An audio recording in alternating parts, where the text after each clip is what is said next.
Right, here we go, folks. Day 3 preview back again. The lads together on Zoom once again.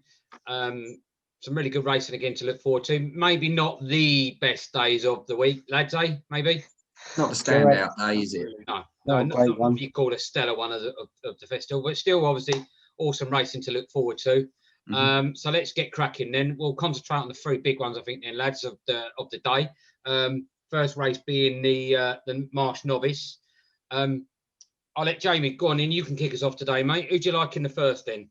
Well, considering, I mean, I didn't really put any notes on because it's just one horse for me. And looking at the field, it just really is struggling to look for anything for an each way selection looking down the field. The only one who really has really been impressive is with the Gordon Elliott, Envio Allen. Been jumping really well. Even with the bet, it looks like it's indicating that he's going to be going to the Peter Marsh at 4 to 5, and 4 to 5 is not a great bet. But I mean, I'm looking at other horses. I'm looking at Sporting John, even though he won really well. He came from the back at Sandown, and from the for the Philip Hobbs camp, done well.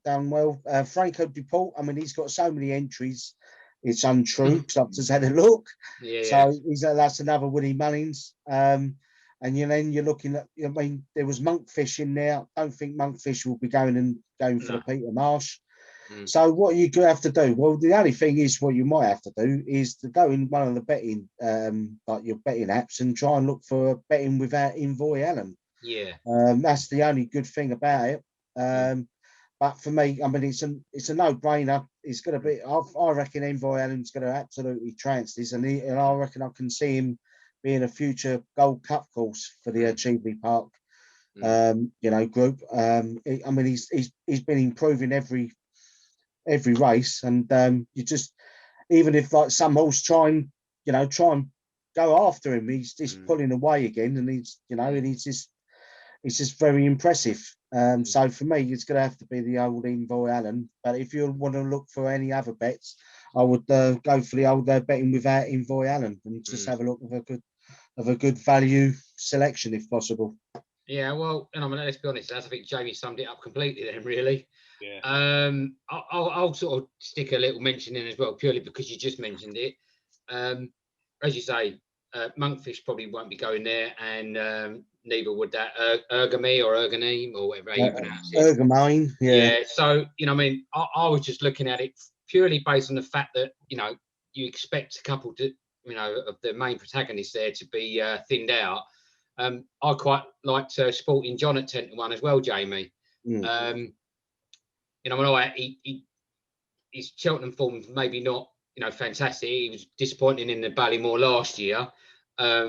Then he lost to one of your favourites, Mark, Fiddler on the Roof, by some distance. But having said that, the reason why I might go for him, as you say, Jamie, in the betting without maybe Envio Allen, as you say, if it is the case he goes there, then I completely agree. I think he just walks this. But the reason why I would maybe side with Sporting John is if you look, he has returned to form, as you say, and he beat that Chamblou, which is quite a good chaser. So it's sort of a good prep run for this, I think. As I say, I think it, like I say, if Envio Allen goes, then I don't think that makes a hill of beans really. But yeah, as you say, if you look for someone in the betting maybe that might better, if you take him out of it, I think he's quite a good bet, I think. So tough one, as you say, but yeah, I'll have a little stab at Sporting John, really. Like I say, don't really expect him to win it if, like I say, his Envio goes, but beyond that, that'll be my choice, really. So I'm sort of inclined to agree with there, Jamie. Yeah. What about you, Sean? Again, can't really disagree much on the Envio Allen front. You look down that field, whether it be from a betting point of view or just a class point of view, nothing really lays a glove to the Gordon Elliott charge there, to be honest with you. Fantastic horse. I, again, try and waver away from another short odds horse. And actually, I like the look of Chamblou. They tried it over hurdles for a while. It never seemed to really click, or very inconsistently. 4 chase efforts, 3 wins and a second behind Sporting John. Decent enough form. If you're trying to find something out of that odds-on favourite shout, again, we know the Skeltons do take those odd couple of horses that cause the upsets, as Jamie's alluded to before at the festival. I don't see anything wrong with Chamblou's performances so far over the larger obstacles. Again, it's a 9-to-1 shot at the moment, but that's going on the basis that still Monkfish and that are in the betting. So I'd be inclined, if I was going an each way bet, to take that early doors, because I think the second they're taken out, tumble down. You're going to be looking at 4s, 7-2, 4-1 at the top sort of thing if we're going in there. So Chamblou done nothing wrong at the moment for me. Consistent type, gutsy type, which is what you need up that hill. But again, probably only second to Envio Allen in that sort of race. But Chamblou each way for me if I'm looking for an odds perspective. Fair enough, mate. Understandable. Okay, then Mark, obviously we said a lot there, really. I haven't really left you a lot to say, really, in all honesty, but go on, give us a shout anyway. Well, I think it's all 4 of us, I think we're all in agreement with one another, but, Gordon Ellis, Envio Allen, 4 to 5. Only 7 years old, I said there's not so much we can say about him. Won the champion bumper, he's won the Ballymore, more than likely going to win the mares. I agree with Jamie. I really think that it could be a Gold Cup contender. I really think that he's quite doable going over that distance. But I think it is one of those races where, if you're looking at, the betting without Envio Allen, I like Sean's selection, Chamblou. I thought he was impressive in the Quarto Star Novices Chase. Another one for me is Allaho, Nicky Henderson. It's priced at 16-1, finished 5th in the Supreme last year. So the eventual winner, Shishkin. I think that stands a great chance. It fell in its last race, but I don't think there's going to be anything to really put any doubters on that. Chatham Street Lads as well. Chatham, yeah, won the Caspian Caviar Gold Cup. That's another one as well. And, the list goes on. I know Willie Mullins has mentioned that Astorian Furlongs looks like it's the route that he's going to go for. But I don't think it's going to be, it's not going to come anywhere near to Envio Allen, in my honest opinion. But again, with you boys, if I'm to go with one that I'd side with as a little each way shout, like I said, it all depends on Monkfish and Energamain. I know they've still entered in there at the moment, but the odds are going to change. But I'll jump on Allaho at 16s for Nicky Henderson. I think that 5th in the Supreme last year. And, just a little stab in the dark. But, the banker for me is Envio Allen. But if I'm betting without, then I'd go for Allaho at 16s. Okay, mate. That's the thing. That's the thing with Envio Allen. It's what's in front of him, as in the fences. I mean, you get the same thing with Air Connor. I mean, Air Connor was going to be the actual champion of champions on hurdles, and unfortunately, he had an ill-filled, fall, and and just one of them things. But it just may happen. He may make a mistake and fall. You don't know. It could happen, mate. Just don't know. All right, lads. But let's move on then. As you say, next one, big one of the day will be the Ryanair. Then I'll let you have a go on this one, then, Mark, to start us off. Who do you like in the Ryanair, mate? Right. Well, I'm looking forward to this race. This is one of a couple that I'm really, really excited to watch. Willie Mullins has got an absolute massive field of entries in this. You've got Allaho, tops the market at 5-1. We've got Min, who won the Ryanair the Ryanair won last year. He's in there at 6-1. Kenboy recently won the Irish Gold Cup. You've got Melon, who's always battling now. I'm sure one day a Grade 1's going to come. But if I'm to pick a horse who I think stands a chance in this, I'm going for Imperial Aura for Kim Bailey. He won the Northern Trust Company Novices Handicap Chase. Won another listed race at Carlisle before an absolutely dominating display at Ascot. And I think it was one of Sean's selections as well. I'm sure Sean reiterated as well that, his ears pricked at every jump. It just pricked to that race. And I think it could have gone round again of how much of an engine this horse has got. Didn't quite perform to what would have liked in its latest race when it unseated the rider and the Cheltenham Conti Chase. It's just a little bit of excitement, maybe. It just got the better of the horse and unseated the rider. I don't think that's going to be anything to phase this horse. And the current price for Imperial Aura, 6-1. I think that's massive, and I'll jump on that. Min, like I said, we know that Willie Mullins has got a minefield, but he got pulled up in its last race, and it's the oldest horse in the race as well. We know that age has got nothing to do with it, but I just think that Imperial Aura has a lot of ammunition, and I think it's going to come out and steam up the Cheltenham Hill, as they say. So Imperial Aura for Kim Bailey is my select for the Ryanair. Okay, mate. All right. Well, I'm going to jump in next then, boys, because I kind of did that on purpose because I had a feeling Mark was going to go for that horse. And you might be surprised, Mark. I completely agree with you. Oh my God. Yeah. As you say, really has looked good. Been in some cracking form. Did unseat, as you say.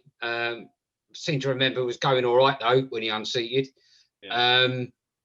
And yeah, just looking at the rest of the field that you may expect to be there. I really would love to see him win a race, but he just doesn't get over the line. And he tries ever so hard, but as you say, he just, I've backed him quite a few times thinking this is the time, and he just falls short. And I think it might be just a case of one of them where people have just got to expect that he's not maybe as good as people want him to be, for a better word, As you say, Ken Boy has an entry still. I like that horse, always have done. And you say there are a few other bigger names in there as well. As we've already touched upon, some of them have got about bloody 30 entries across 4 days. So it is difficult. But I think if that's where he's going to go, I think he's one of the standouts in that. So yeah, I completely agree with you, Mark. I just think he's, cracking form, as you say, good price at 6-1 as well. And I think he stands a bang up chance of winning that. So that's me on that one then. So I agree with Mark. Pick yourself up off the floor. Shawnee, who do you like then, mate? Well, not Imperial Aura on this. Well, surprise. Yeah, I do like the horse. As Mark has said, I've almost followed that, and every time we've done one of these, I've picked it out in the past, and it has performed and it has won.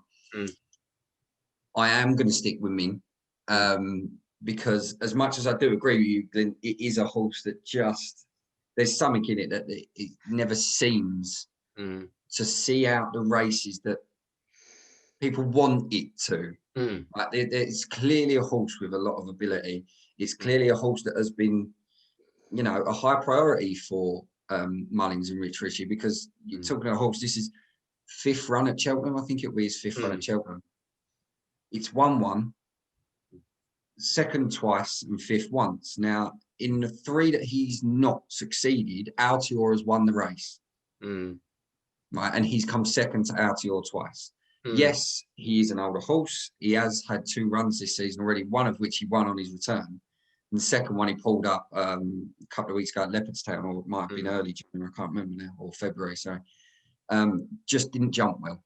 Apparently, that's all it was. There was no real reason for it. He just clearly didn't fancy it that day, which we've said in the past, these horses are entitled to do that, and they have an option. Yeah, of course they are, yeah.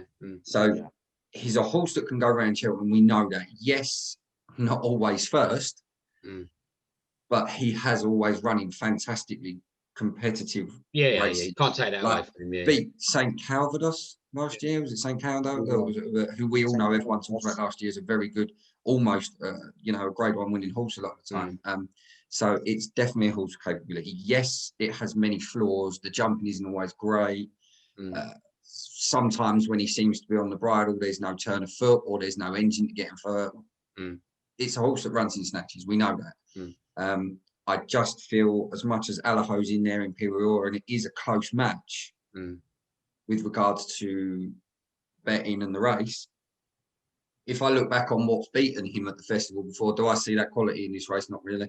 Yeah, I think it's not discrediting any of the horses that are in it, because you're talking about Allaho, you're talking about Melon and horses like that who we've said before are top quality horses. I just don't think they're outy or I mean Min has beaten Politolog. You know, there's those levels. I think you're saying, yeah. I completely get what you're getting at. Yeah. It's a 6-1 shot. Yes, it's the festival. Yes, Sean's going to back Willie Mullins. But there is always reason for it on that front. I do think it's always sketchy to back Min, agreed. But I do think this time round, he gets another Cheltenham win. Yeah. He's not bumping into what you're saying like he has done in the past, is what you're getting at, basically. Yeah, I mean, again, he was racing against Altior in the prime. He beat Politolog in the prime. Beat St. Calvados in the prime. So these horses are in their prime now. I just don't see them at the same level as what he has competed against before. Yeah. But there's a reason he's now a 10-year-old. He's the oldest in the race. So yeah. So it's going to be difficult. These are the younger pretenders, as you could say. I just hope that there's a little bit of something left in him for having another crack at a Cheltenham Festival win. Fair enough, mate. Fair enough. Can't fault you for that. Okay, then, Jamie, who do you like, mate?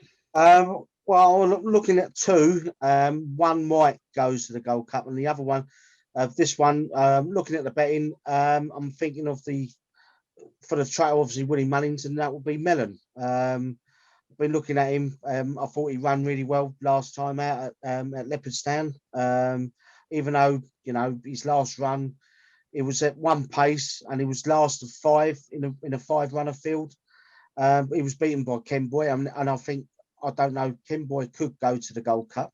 Yeah, he might do. But I'm not sure, but I think he will do. It was Ken Boy beat him by 8 3/4 lengths in soft conditions.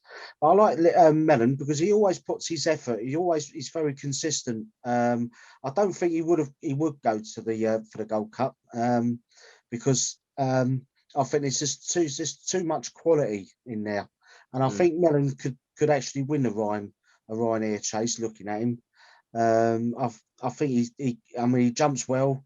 He's always seems to be always there in the mix. Who would ride him? Oh, I would like to see Patrick Mullins if he becomes a professional, because he normally rides him and he does him quite well. I would imagine Allaho, Paul Townsend might most probably ride him. But I think with an each way, with a no runner, no bet, if he doesn't go in, I'm looking at something else if he doesn't go in for the Ryanair Melon. And the other horse I was looking at for an each way selection is Tommy Tucker, 33-1, a big price. So if he goes for the Ryanair, it could be in the mix. He done really well in Ascot. I thought Daryl Jacob rode him really well, put him at the back, put him asleep, and he was jumping his fences really well. And then he just all of a sudden he just woken up, and he was just coming from the back, passing all the slow horses where they were like tiring out in the home straight. Yeah. But I thought he put an absolute great effort to try and get the Dashel Drasher, and he just just got pipped on the line. I think that'll be a good each way selection for 33-1 for Tommy Tucker, and hopefully you never know, you might have Daryl Jacob back on board again. Because considering, I know you got your Bryony Frost and you got your Lock and Williams and all that, but I thought Daryl Jacob gave him a really, really good ride, I thought. Yeah. And then, so those are the two that I'm looking at. And then obviously with the other in the race, Imperial Aura, I can see him up there. He's got form at Cheltenham. I thought when he ran at Carlisle, I thought that wasn't really impressive. It was a workman-like win at Carlisle, where I watched him before, and that, mind you, the ground was absolutely testing. That was soft. I mean, that was real soft conditions, and he had to be plugging on, and he had to win for that. But no, I completely agree with you, Glenn and Mark. That you got a good form in the stable of King Bailey, and you got a good form of David Bass, who just literally, he's just on form at the moment. So So I mean, so for me, it'll be Melon and Tommy Tucker for each way selections. So for these two, but I'm more slightly into Melon, but if he gets pulled out, Tommy Tucker. So really, them two really I'm looking at in the field. Okay, all right. Well, that's one from everybody then. Right then, lads. So probably I've got to be the biggest one of the day, then, isn't it? The stayers.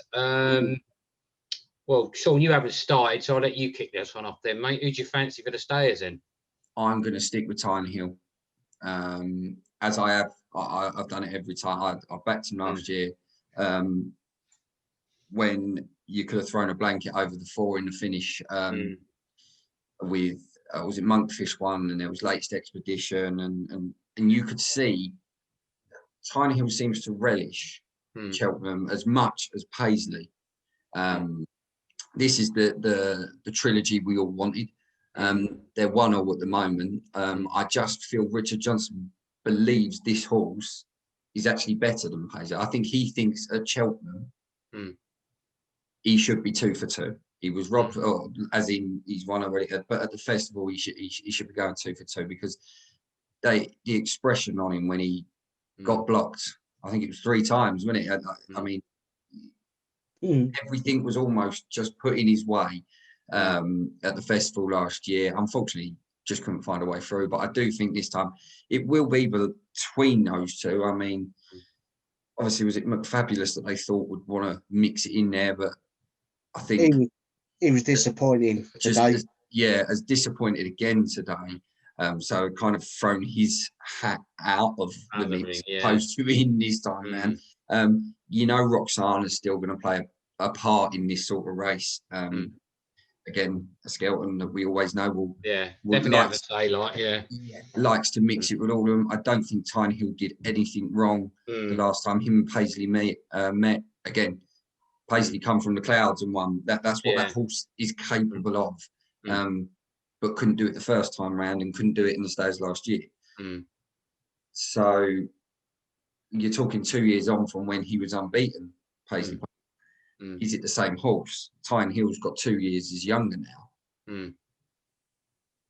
but has got the same type of ability.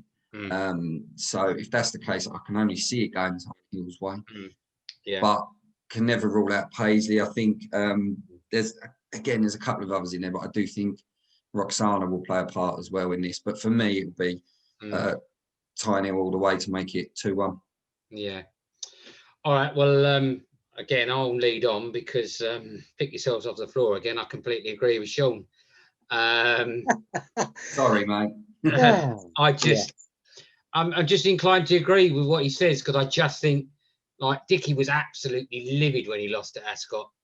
He was livid that day. And you know, to get done that close to the line, I'm sticking with him, Sean, to exact revenge personally. I think, like so, I just think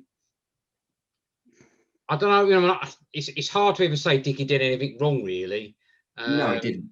He just, you know, Paisley did what he did, and he came from where he came from, as you say. He came from a mile behind, but the problem is it's all well and good being able to do that, but you've got to then hope the ones in front of you are reelable. You know, you can reel them in. And let's be honest, all it takes is, you know, a few extra yards and he doesn't get there. You know, all right, you could say great jockeymanship, he called it at the right time, but had for whatever reason his train of thought just been 3 yards behind and then he kicked, he wouldn't have caught him. So it's a dangerous game to do that. You're playing with fine margins. Exactly. I mean, don't get me wrong, it's a skill, no doubt about it.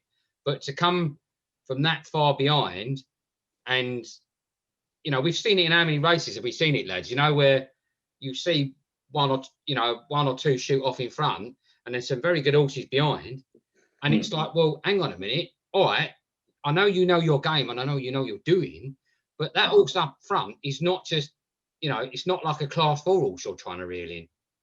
Now you're trying to reel in, you know, not in this particular race, but just in general. You know, there are times when you see a horse running and you're thinking that's a potential class 1 horse you're trying to reel in. So are you actually going to be able to do that? And it's a very risky game to play to play your hand so late. Yeah. Against a very good horse.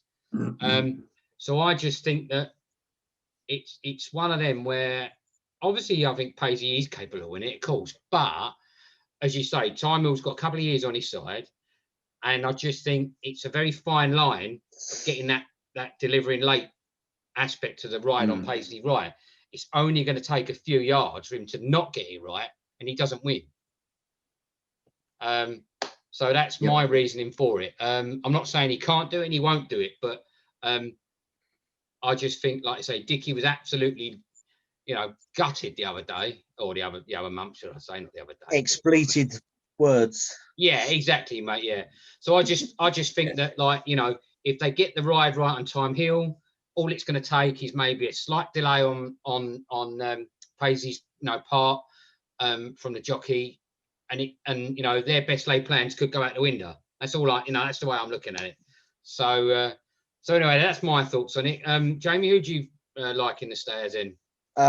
Well, I've gone against, and I am literally just going to stick with Paisley because he's now, they've found his trouble. He's obviously with his heart fibrillating and everything. Had time to sort himself out. I reckon he's going to retain his stayers crown because I've watched him in a Cheltenham trials day, and that was about 3 years ago. And I'll tell you what, his turn of foot was absolutely, was really, really good when he turned his foot coming to the home straight, and with Adrian Coleman was riding him, and I'll tell you what, he was riding him like on a 5 furlong sprint. It was just ridiculous. It was absolutely impressive. And he was a 6-year-old then. He's got a bit, obviously, last year you won't see another big price winner in that one for this year. Lascana Oscar, the one at 33-1. That was like he was at the right place at the right time, unfortunately. And I think you could say that. And I think he deserves to win it, but I don't think he will win this. He won't retain he won't get his crown back. Paisley Park will. He's got, like I said, he's got two assets. He's got his turn of foot coming from the home straight. He's got his jumping really well, and also he tends to hit the flat spot. Now, when you saw him at Ascot, he tended to hit a flat spot, but then Adrian just kept on going at him, and he picked up for him, and then all of a sudden he's just gone for it for the line, and he's just outpointed Time Hill. I can see Time Hill in the mix. I reckon they're going to be really close to the last hurdle. They're going to be battling it up on the hill. But I can see Paisley Park will be pushing it. He'll be hitting a flat spot again going up that hill, and he'll be pushing it away like he did when he won it 3 years ago. In the field, I think Mac Fabulous, I was really disappointed. I backed Brewing Up the Storm. He's got his mojo back, going back over hurdles. Didn't like going over fences. He sort of like scared himself of going over fences. At one point, they almost lost him. So they've brought him back over hurdles.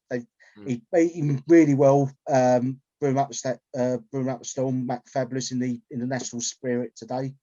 I thought, okay, you got a bit of form with Mac Fabulous where he ran at Kepton at 2 miles 5, and he beat on the blind side. I mean, he's no mug of a horse. He could go to the Ballymore, or he could go to the stayers. And then you've got Roxana, who I think Roxana will go on the easy option and go to the Mare's Hurdle. She can either go 3 miles or go to shorter distance. So they're looking for her to have like black type 2.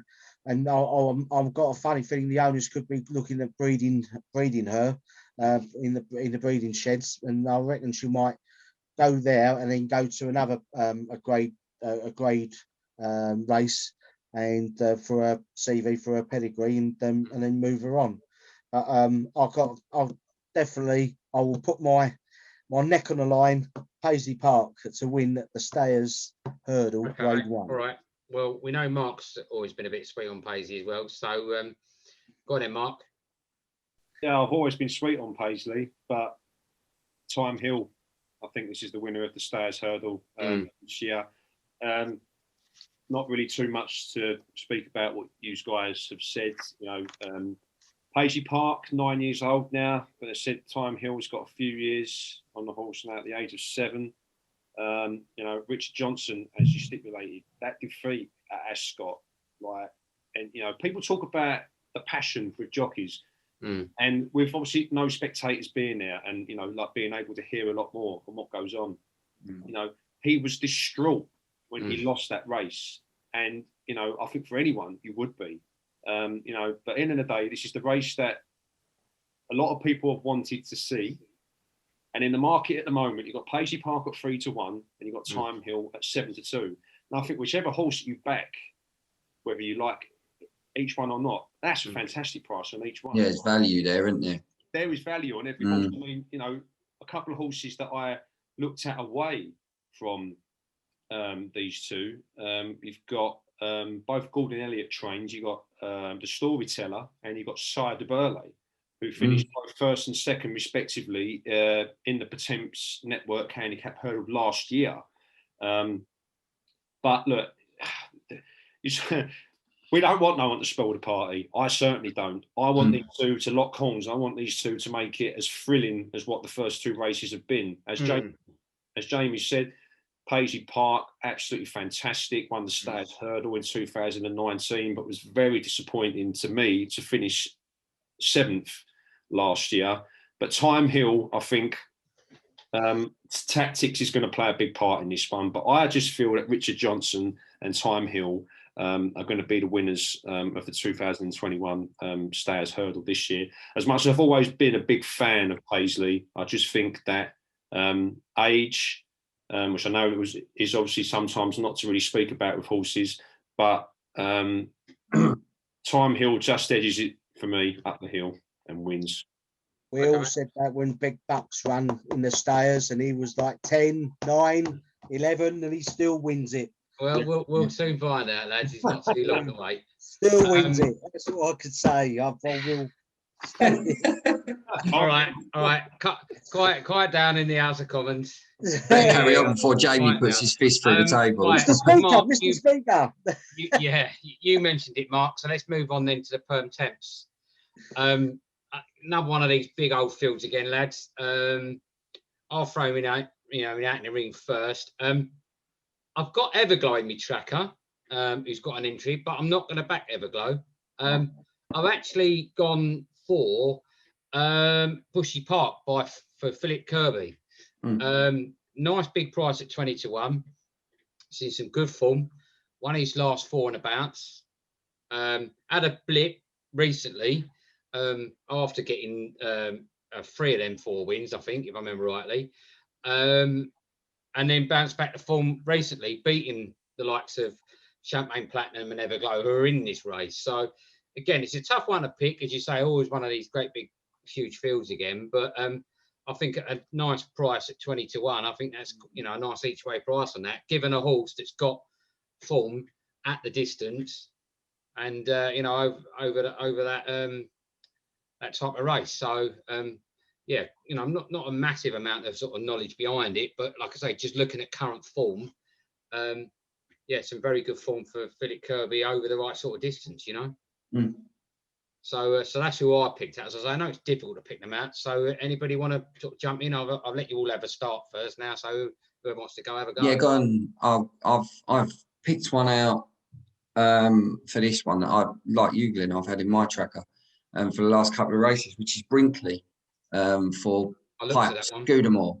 This is a horse that was bought not long after finishing 3rd behind Blue Sari over in Ireland. Which we know is the Mullins one. Again, it's a horse that's not gone on to great shakes, but if we're talking about types and classes, that's that's always spoke about in the Mullins camp. It was a 50-1 third, and he only come third by a length. We're talking fine margins. Bought by Pipe, obviously he's seen a little bit of ability about it, and 3 of his 4 runs he's won. Concerns over the ground. Again, it's a horse that's only run over kind of like your heavies and your softs. I don't see in 2.5 weeks' time that we'll have, probably won't even be soft. The weather seems to be changing quite nicely. So I'd imagine the ground would be pretty good, which the horse is untested on. But again, with each race, the confidence is growing. Scudamore is getting a little bit more confident in the saddle with the horse, letting the horse do the jumping and not needing to do too much. Again, we'll need to be slicker. And this is a step up in grade for the horse. So it's going to be against a lot better horses than what he's run against. But it is a horse on the up. So, yeah, 12 to 1, there's not really anything to deter me from following it on into the festival. Well, yeah, I got Bennett. It's one I looked at briefly as well beforehand. It's in the brocade racing colours, isn't it? Same as Native River. Native River, yeah. Yeah, I mean, obviously, like, you know, well, we all do, you know, you see the silks and you think, oh, who's that? You know what I mean? Kind of thing, you know. So, yeah, I must admit, I had a quick look at it. So, anyway, Jamie, who do you like in that one then, mate? I've got two in my tracker that will most probably, well, one I watched and one is on my tracker. The first one is the Boss's Oscar, trained by Gordon Elliott. It's a wide open race. There's, you know, and it's like, you know, he done really well, heading, like running in the home straight, but he got headed inside the final 100 yards to finish second in a right decent race as well. Because the first two were miles ahead of the third. I don't know where it was running. I think it was at Leopardstown, and I think it'll be like decent, you know, decent ground. I'm wondering if it might suit him, because you've got to have a bit of strange results most probably if you've got to have decent ground, where some horses are running at heavy and soft, and most probably the ones that have been running on soft and heavy might improve them running on good ground. And plus, you're running on a different course. Is it on the new course or the old course? Well, it'll be the new, wouldn't it, on the Thursday? So the Thursday will be new, so it'll be a little bit more wider out. So you know, that might help him out on the course itself. So so it might improve him. The Boss's Oscar looks in at the odds 7 to 1. That's not a bad each way price. And then the other one was that I backed at Haydock, and that was back 2 weeks ago. That was Third Win, trained by Hughie Morrison. And I thought he ran really well coming from the back. He was like switched off and running on near the far side of the rail. I think decent ground would it suit him? He may not, you know, I'm not sure. But winning at Haydock was a good race, and he pulled away really well, battled it all the way to the line. Yeah. And 12 to 1, that's a good little each way bet. Okay, mate. That's for the two. Okay, Mark, who do you fancy then, mate? Well, I'm in agreement with one of you. I'm in agreement with you, Glenn. Oh, okay. With Bushy Park, you know, again, we've obviously gone through the main races. You know, this is a minefield. Champagne Platinum, as you mentioned. You know, you got the Boss's Oscar for Gordon Elliott. I think they're locking arms at the moment at both sevens. Imperial Alcazar, which finished second to Protectorat last year, I believe. Sean's one, Brinkley, that was mentioned. So it was pulled up in a race at Exeter, but then got 2 back-to-back wins, both at Wincanton and again at Exeter. But yeah, Bushy Park for me, it's won 5 out of the last 6 races. It was disappointing in a race at Newcastle. And I think that Philip Kirby's got a really, really lovely looking horse here. Won last time at Haydock at 8 to 1, beating Champagne Platinum. And again, you know, like we say, it's one of those races you know, take a stab, have a little go, see what you have as well. Spirit of the Games is another one for Team Skelton, who's in pretty good form. They're at 20 to 1. Spirit of the Games second last time out. But for me, I said there's not too much to mention on this one. But for me, price-wise at the moment, and going by form, I'd have a little stab at the dark on Bushy Park. Okay, mate. Right, fair enough. Right, I'm going to have to crack the whip, lads. We're running out of time. Okay, so the plate then. Again, another big field again. Very much, you know, into repeat, isn't it, really, lads? I'll jump in and say at the moment, Chatham Street lads in there at 10 to 1. Decent enough shout, I think. You know, has won at Cheltenham, we know. So, you know, that might be one I might side with. And then I quite like the Umbrigado Pipe, I believe, in the old sort of Ramsey Zatele, colours.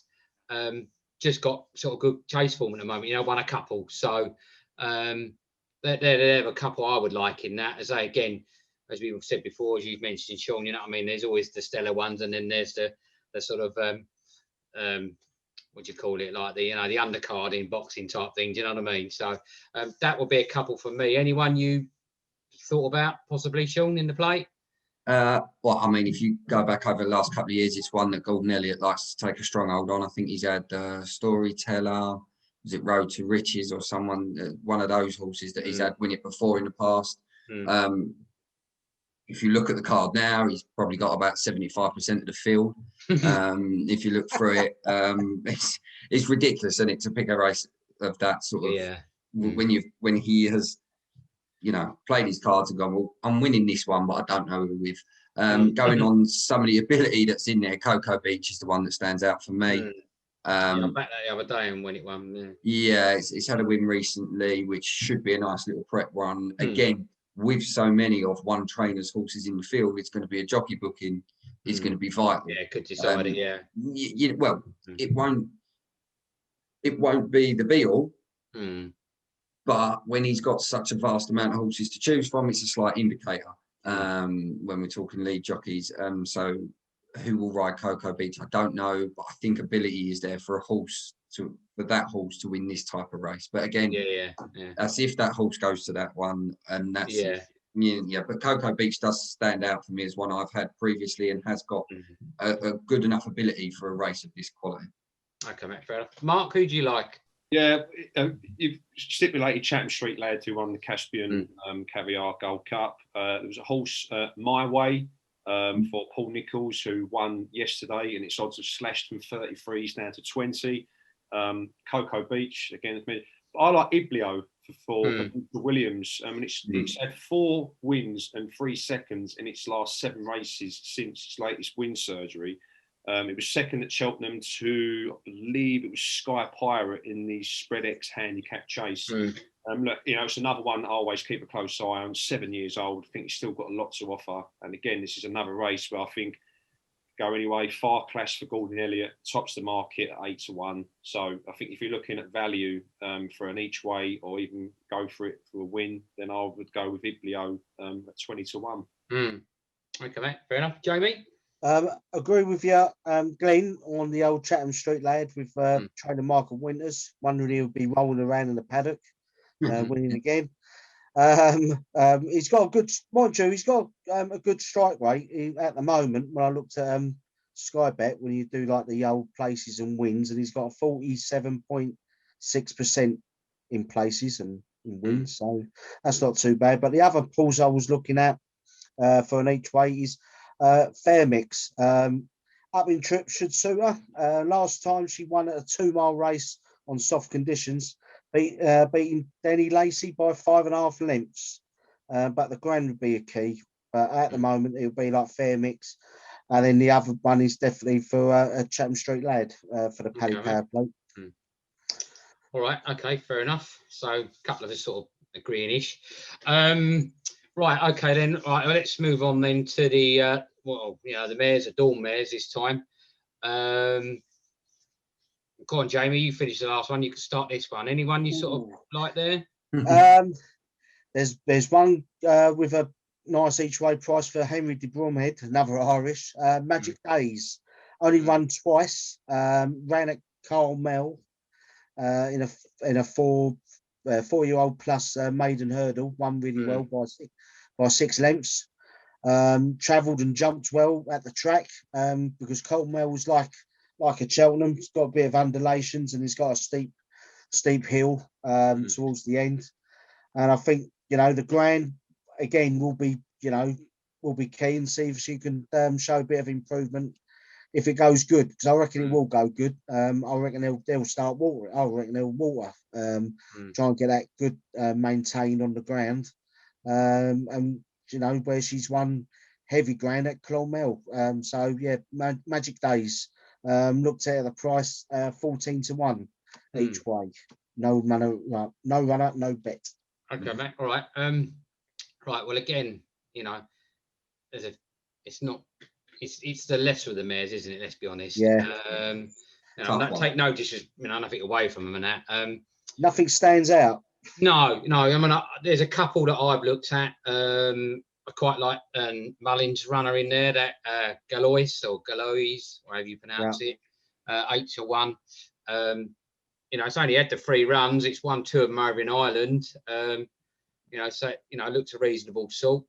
Or the other one, again, sort of up the top of the betting, but what, like 16, so it's sort of that full favourite or whatever, joint full favourite at the moment, and that's Sky Ace for Hanlon, and yeah, just got good hurdle form. Won a couple back in December at huge prices at 66 to 1, and then the following race at 28 to 1. So it looks like it's going in the right direction. Still a reasonable price at 16. So that was, and that I'm sort of just flip-flopping between the two, really. I think both have got a good chance to win it. But as you say, it's one of them where there's probably quite a few that could turn up on the day and win it. So, as I say, no real, like I say, no real banker or nothing like that. But just a couple that sort of, you know, look to have the ammunition to win it. But whether they will, you know, we'll wait and see. So, what about you then, Mark? Got anyone? Yeah, there's only one that I've actually picked out from another minefield, and that's an Alan King trained horse, Her Indoors, which is 20 to 1. She's also entered at the moment, as far as I'm aware, in the Boodles Juvenile Hurdle. So it's still it's obviously up in the air where this horse is going to go. Obviously, recently switched over to the hurdles. Didn't really have much success in the flats, only winning once. It was second at Chelmsford on the all-weather before making the switch over. Holly Doyle was booked for that ride. Switched the hurdles, ran a fairly decent second at Aintree, losing to a horse called Talking About You, trained by Sean Curran. He said that, you know, stamina was a bit of an issue that first time around. Then ran again a few weeks later and finished second again, losing to Nicky Henderson's Heros Stishui, I think that's how you pronounce it. And he got beaten again. Yes, and but then in its latest run, got his first win at Doncaster, getting revenge on Talking About You. I think Alan King's, you know, he's got Triatonic going to the Triumph, and I just think that he's hitting a little bit full. Alan King, and yeah, it's just one just picked out, and I think I like the look of it. Had reasonable form in the flats, but then switched over to hurdles, and yeah, it's taken it so far. But as you reiterated, Glenn, it's one that, you know, no disrespect to these mares, but it's one of those, you know, like take a stab in the dark, have a little each way selection maybe, because the odds are there. But Her Indoors at 20 to 1 is who I'd side with. Okay, Matt, fair enough. Sean? Seeing as though there's a Mullins in there, you'd assume that's where I'd go. It's not to be, though, on this race. I like Royal Kahala for Peter Fahey. I do feel the Irish will probably nab this one, if I'm honest. I've got, in the betting aspects of things, on the higher end of the market, they seem to be controlling it with Hooked Up, Rosie's Hollow, those sort of horses in there who have all been battling away over the other side of the water. Hooked Up seems to be going in at favourite, but Royal Kahala has beaten Hooked Up by 5 lengths previously this January. Followed that up by getting beat by Rosie's Hollow. Again, did nothing wrong in that race. I think took the lead 2 out. Didn't really do much wrong, just in this race. Maybe found 1-2 better in Rosie's Hollow, who did have a good run. Followed in the slipstream, and then just over the second last or the last just went, which, you know, you could put that down to jockeymanship, clever jockeymanship on that front. But for me, Royal Kahala's done nothing wrong. Her jumping seems to be very slick for a 6-year-old. Again, like we said, in a minefield of a race, maybe just that little bit of quality might shine from one of them. And I do feel that Royal Kahala could actually, this is a winnable race for this horse to go on to possibly better things. Again, difficult to tell, but from what I've watched of the horse's ability, there's potential. Okay, mate, fair enough. All right, well, that leads us really on to the last then, lads, the MUIR. Again, could be another big field again. As you say, unfortunately, these are the sort of undercards, as we say. Well, I'll kick us off. Looking at it, one that you like, Jamie, does currently have an entry. And over that distance, I am inclined to like Lebroy if it was to go in that race. Given the look of the field, I think from a staying point of view, I think, you know, Lebroy seems to be the obvious choice, you know, if it's there and of that current field.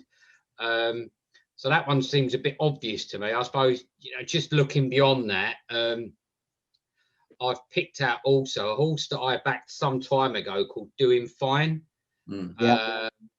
Blimey, where far down was he the list? I can't remember. There you go. 33 to 1. But the reason being is, again, I'm going on like staying ability. That horse hasn't run any less than 3 miles since 2013 in the National Hunt Flat Race. And I watched, I backed him and I watched Richard Dunn ride him back in August. And needless to say, I was so impressed by how he won that I had to tweet the jockey himself, because I have absolutely no idea how he won it. The horse was working from a country mile out. He looked dead and buried, stone last, disinterested.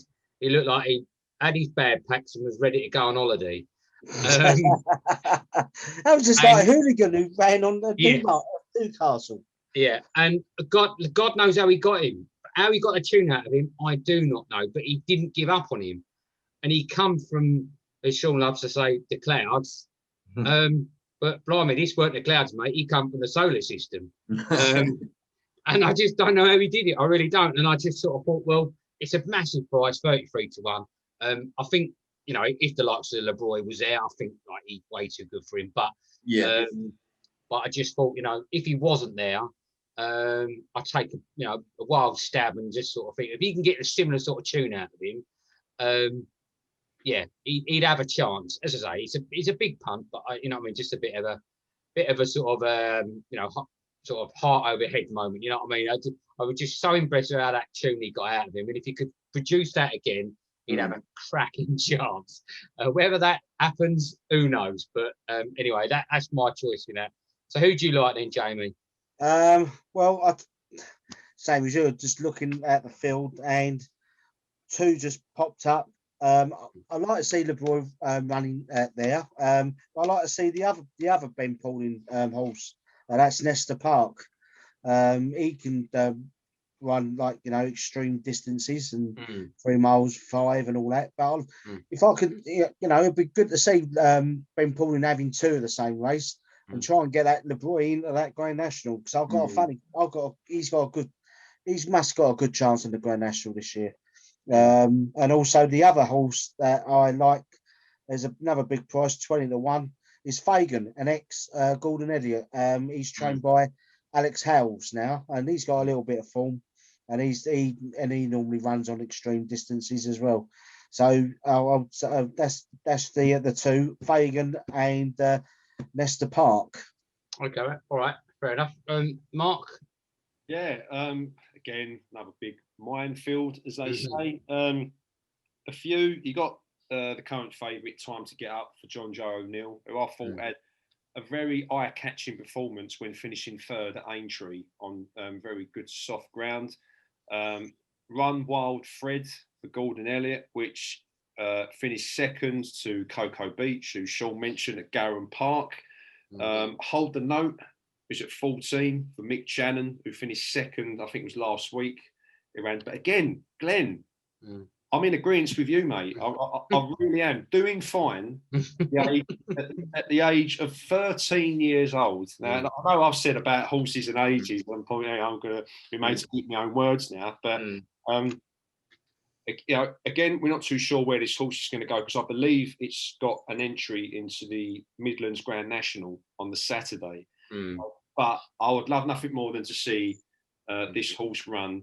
It's had 3 wins out of the last 6 races. It won at Cheltenham at the beginning of last year, beating Coggery, I believe. and its latest run, when it beat the likes of Cross Park, Regal Flow, Classic Ben, and the famous Clouded Glen. And I just think that this horse, like, it's, you know, it more runs like a 7-year-old than it does a 13-year-old. And again, 33 to 1, that is a massive price. And I think Neil Holland, the trainer, I hope he makes the decision to run him in this than the Midlands Grand National, just because I think that, you know, another open field, plenty of good runners in there.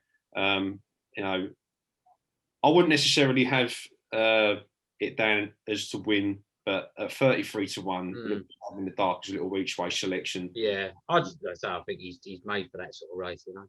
100%, and it's like what you said. Looking at all its races, it hasn't run. You know, it's ran the same sort of distance all the time. Yeah, but for years. It's running the London National as well, isn't it? Yes, and so you know, to still get consistent performances like that at that age just goes to show you that it doesn't matter what, you know, age. Yeah, absolutely. Yeah, he just loves doing his job. Yeah, 100%. So yeah, doing fine for me in an each way selection at 33s. Okay then, Sean. Right, closing in on the death. You've got the chance to wrap up today, then. Yeah. Well, no, in this race, I've gone for the horribly inconsistent Vintage Clouds. Again, I'm going to be honest with you. There is no chance in hell. Do I think that this horse will win? There is a chance that he can get his head over the line first. There is no doubt that this horse can do it. The age of 11 is not the oldest. You're talking middle ground in this race. I love the Silks. Yeah. I mean, everyone's fully aware that Many Clouds was probably my favourite horse of all times. So whenever I see these Silks, I'll always lump on. Well, not lump on because I don't think. You'll always have a. There's a soft spot because they are gutsy stayers. This is the sort of horse that maybe a smarter horse can win this as opposed to the better horse. Is where I'm going with this one. Vintage Clouds does stay, does handle most ground. It is a horse that has won a few races in the past, but again, he's horribly inconsistent. I have nothing to back it up to say he'll win this race, going on facts and figures. So I'm sure I'm getting shot down on that one because he's probably not going to go. But if he does go and he is in the mix, there is definitely something about this horse that can mix it when we're talking in coming over to the last, you know. He could do it on the day. He could do it on the day. Yeah, on the day when he turns up, if he turns up, if he can be bothered. You do take a chance on a horse like Vintage Clouds, but sometimes at certain prices it is worth sticking your neck on the line for him, and I do believe this race is one of those. Yeah. Okay. I do believe not a lot of Irish win this race as well, so that's all right. All right, lads. Well, there we go. That's another day successfully wrapped up. Don't forget, folks, our other videos are up on the YouTube channel, so check out day 1 and day 2 if you haven't yet. And obviously watch this one afterwards, or watch it whatever order you want. So, all right then, lads. Happy with all those, yeah? Oh, yeah, definitely. Yep. Cool. And there we go, Edge. We edge ever closer to one of the best weeks in British sport. Yeah, looking forward to it, eh, lads? Yeah, definitely. Can't wait now. Superb. Right, well, we'll see you again for the next video then, lads. See you later, gentlemen. Have a good day. See you later. Hello, boys.